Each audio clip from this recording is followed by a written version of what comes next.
ભેસ્તાનના આ બ્રિજ પર ચડશો તો તમારું પાછું વળવું નક્કી છે, કેમ કે આગળ રસ્તો જ નથી. સુરત મહાનગરપાલિકાએ વિકાસના નામે ભેસ્તાન પાસે 34 કરોડના ખર્ચે બ્રિજ બનાવ્યો, પરંતુ બ્રિજ જે છેડે ઉતરે છે ત્યાંથી આગળનો રસ્તો હજુ સુધી બન્યો નથી.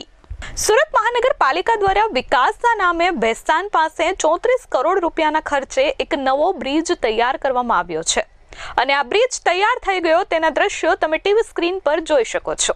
પરંતુ આ બ્રિજ અત્યારે શહેરીજનો માટે મજાક સમાન બની ગયો છે. વડોદથી કરડવા તરફ જતા માર્ગ પર વાહન ચાલકો 600 મીટરના બ્રિજના એક છેડેથી ચડીને બીજા છેડે ઉતરે તો છે, પરંતુ ત્યાંથી તેમને પાછા ફરવું પડે છે.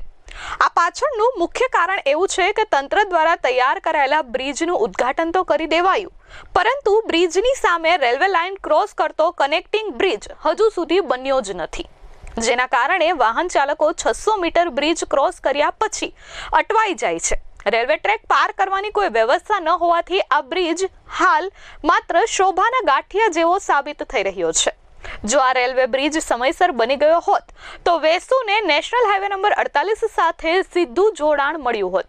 આ પ્રોજેક્ટ પૂર્ણ થવાથી ડિંડોલી અને લિંબાયત વિસ્તારના અંદાજે 5 લાખ લોકોને ડુમ્મસ, વેસુ અને અલથાણ પહોંચવા માટે ઘણી સરળતા રહે તેમ હતી.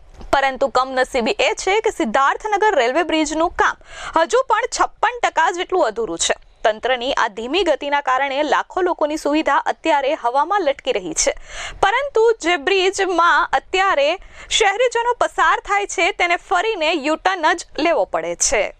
Bureau report S24 news, Surat.